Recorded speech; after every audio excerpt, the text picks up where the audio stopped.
સંગ્રામભાઈ, તમે એવું કહો છો કે અમારા ત્રણ ધારાસભ્ય છે, એક સાંસદ છે, તો આ સિહોદ પુલનું ડાયવર્ઝન જે તમારા 6.5 કરોડ પાણીમાં વહી ગયા, એવા કેવા તમે એવા પ્લાનિંગથી જે ડાયવર્ઝનો જે બનાવ્યા કે પબ્લિકના પૈસા વહી ગયા, અને તમે એવું કહો છો કે રાતે 2 વાગે અમને ફોન કરજો, અમે આવીને હાજર રહેશું. અમારે તમને દિવોલીને શોધવાના, હવે ધોરા દિવસે દિવોલીને તમને શોધવાના. અહીંયા રોડ રસ્તાના ઠેકાણા નથી, પુલોના ઠેકાણા નથી. આ જે ડાયવર્ઝન તમારે જે તૂટી ગયું, તો તમારે પેલી બાજુ જે રંગલી ચોકડીનો રસ્તો જે બનાવવો જોઈએ, તમને ખબર છે ત્યાં એ રસ્તો બી રિપેર કર્યો નથી. 35 થી 40 કિલોમીટર સુધી જનતાને હેરાન થવું પડશે, ફરી આંટો મારીને એમને જવું પડે છે, પેટ્રોલ ડીઝલના એમને ધુમારા કરવા પડે છે. એક બાજુ તમે એવું કહો છો કે વિકાસ વિકાસ, તો કયા વિકાસની તમે વાત કરો છો? અહીંયા સહકારી ક્ષેત્રનું એક કારખાનું હતું, તમારા ભાજપ વાળાએ ભાજપ ને કોંગ્રેસ વાળા બંને ભેગા મળીને વેચી ખાધું છે.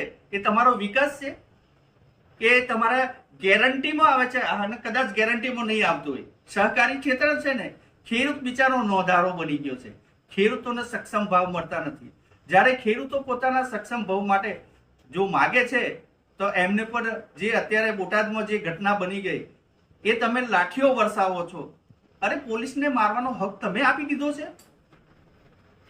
એટલે જ અત્યારે ચેતર વસાવા અને અમારા યુવરાજસિંહ આવીને અહીંની પ્રજાને જગાડી રહ્યા છે, અને પ્રજા જાગી બન ગઈ છે. એટલે હવે તમારે જાગવાની જરૂર છે કે હવે પરિવર્તનની લહેર આવવાની 100% છે.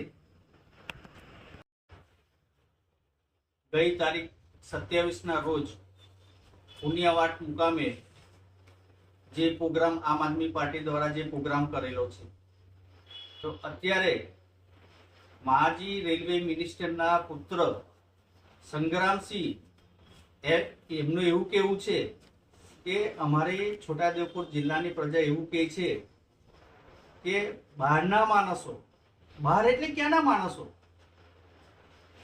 પાકિસ્તાનના છે, અમેરિકાના છે, લંડનના છે, ફ્રાન્સના છે, જર્મનીના છે, ચીનના છે.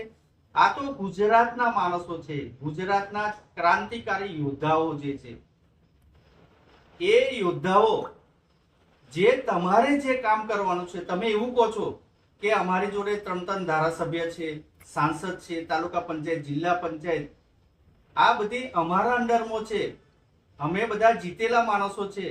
તો એ જે તમારાથી જે કામ નથી થતું, એ કામ અત્યારે આ અમારા યુવા ક્રાંતિકારી યોદ્ધાઓ જે કામ કરે છે.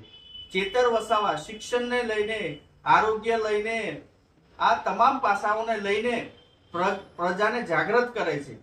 આ એક જાતની ક્રાંતિ છે.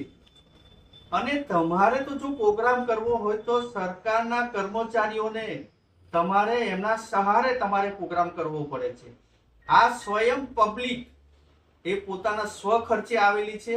વરસાદમાં, ચાલુ વરસાદમાં ઊભા જેમને પ્રોગ્રામ નિહાળ્યો છે, આ એક જાતની ક્રાંતિ છે. તમે એવું કહો છો કે 3 ધારાસભ્યો છે, સાંસદ છે, તાલુકા પંચાયત, જિલ્લા પંચાયત છે. હવે જવાની છે. આ પબ્લિક હવે જાગૃત બની ગઈ છે. તમે એવું કહો છો કે દિલ્હીમાં કેજરીવાલ સરકાર ત્યાં ગઈ, કેજરીવાલે કઈ કામ કર્યું નથી. હું ખુદ દિલ્હી ગયેલો છું, ત્યાં મેં મોહલ્લા ક્લિનિકો જોઈ છે, સારામાં સારી સ્કૂલો જોઈ છે, હેલ્થ માટે ત્યાં જીમ મેં જોયા જે છે, તાલુકા પંચાયત, જિલ્લા પંચાયત, કલેક્ટર ઓફિસમાં સારામાં સારો વહીવટ જોયો છે.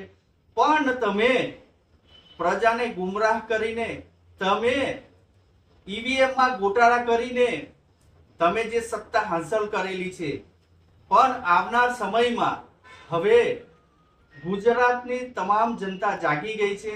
જે રીતે સૌરાષ્ટ્રમાં અત્યારે વિસાવદરમાં જે ગોપાલ ઇટાલીએ જે ચૂંટાયા, એવી લહેર પૂરા ગુજરાતમાં ચાલુ રહેવાની છે.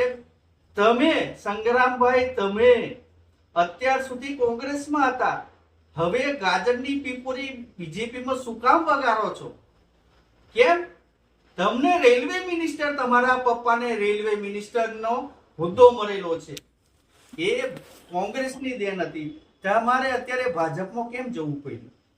તમે એવા કેવા ધંધા કર્યા છે તો તમારે અત્યારે ભાજપમાં જવું પડ્યું. તમારે કોંગ્રેસમાં રહેવું હતું ને, એટલે તમે વહેતા પાણીમાં અત્યારે જે વહેવાનું જે ચાલુ કરી દીધું છે. એટલે મારે તો એ કહેવું છે કે હવે અમારા છોટાઉદેપુર જિલ્લાની તમામ પ્રજા જાગી ગઈ છે. આવનાર તાલુકા પંચાયત, જિલ્લા પંચાયત અને 2027 ની વિધાનસભા, એમાં આમ આદમી પાર્ટીનું ઝાડુ ત્યાં ભાજપ કોંગ્રેસને વાળી નાખશે. અને તમે એવું કહો છો કે 10-10 ગેરંટી. અરે 10-10 ગેરંટી પંજાબમાં ને દિલ્હીમાં કેજરીવાલ સરકારે આપેલી છે અને ત્યાં કામો થયેલા છે. પણ તમારી કૂટનીતિને કારણે પ્રજાને જે તમે ગુમરાહ કરીને અને જે ઈવીએમમાં છે, જે વોટિંગમાં જે છે, તમે ચેડા કરીને જે સત્તા હાંસલ કરી છે. પણ અહીંયા ગુજરાતમાં હવે પ્રજા જાગી ગઈ છે અને આવનાર સમયમાં પરિવર્તન આવશે એની અમને પૂરેપૂરી ખાતરી છે. સંખેડા વિધાનસભા આમ આદમી પાર્ટી પ્રમુખ એડવોકેટ રંજનભાઈ તડવી.